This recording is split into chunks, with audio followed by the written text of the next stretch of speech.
Azerbaijan के Baku दौरे पर सांसद किरण चौधरी दूसरे दिन एशियाई संसदीय सभा का 15वें सत्र में दूसरे दिन भाग लिया। सभा की शुरुआत से किरण चौधरी ने कहा है कि दुनिया में भारत का डंका बज रहा है। प्रधानमंत्री नरेंद्र मोदी की नीतियों की वजह से पूरे देश में भारत को एक नई पहचान मिली है। इस सत्र के दौरान भी प्रधानमंत्री नरेंद्र मोदी की धमक को मिली एशिया के सारे देश भारत को अहमियत देते हुए दिखाई दी है। मोदी जी का डंका सारी जगह बज रहा है। यहाँ पे देख रही हूँ मैं विदेशों के अंदर हमारा हिंदुस्तान का नाम जो है बहुत गर्व से लिया जाता है। हमारी बात जो है बहुत संजीदता के साथ सुनी जाती है और ये सब जो है संभव हो पाया है क्योंकि हमारे प्रधानमंत्री मोदी जी ने जो है अपना करिश्मा पूरा दिखा रखा है।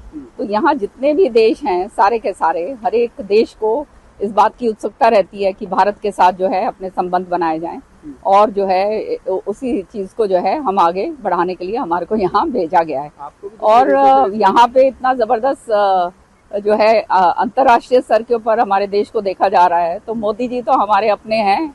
तो मोदी जी की नीतियों से और उनका जो विजन है विकसित भारत का, उससे प्रेरित होकर लोग जो हैं बीजेपी को ज्वाइन कर रहे हैं और आने वाले समय के अंदर देश जो है बहुत तेजी से जो है विकास की रास्ते पे चलेगा।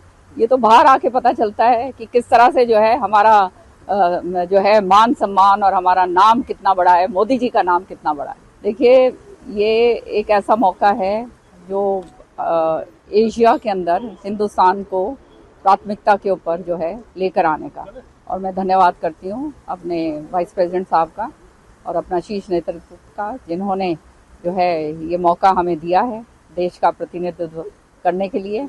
और अब निश्चित तौर पर देश के जो हित की बात है और मोदी जी की जो नीतियां हैं उनको आगे बढ़ाते हुए हिंदुस्तान का नाम आगे ज़रूर करेंगे। कि इलेक्शन भी होने वाला है, जो है इसकी चेयर कौन लेगा, तो उसके ऊपर भी बहुत अहम तरीके से सोच विचार करना पड़ता है।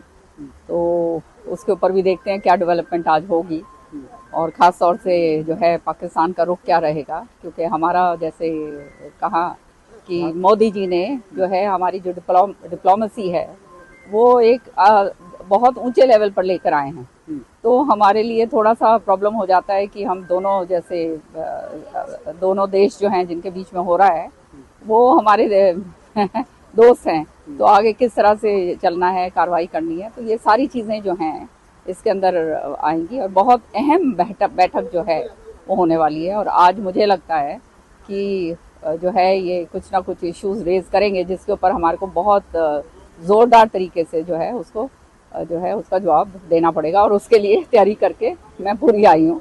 ये एपीए की जो मीटिंग है आप जानते हैं कि ये एक बहुत अहमियत रखती है क्योंकि सारे एशियन पार्लियामेंटेरियंस जो हैं यहाँ पे कॉन्ग्रीगेट कर रहे हैं और ख़ास तौर से हमारे लिए ये अहमियत ज़्यादा इसलिए रखती है क्योंकि आप जानते हो कि हमारे जो पड़ोसी देश हैं वो भी इसके अंदर शिरकत कर रहे हैं।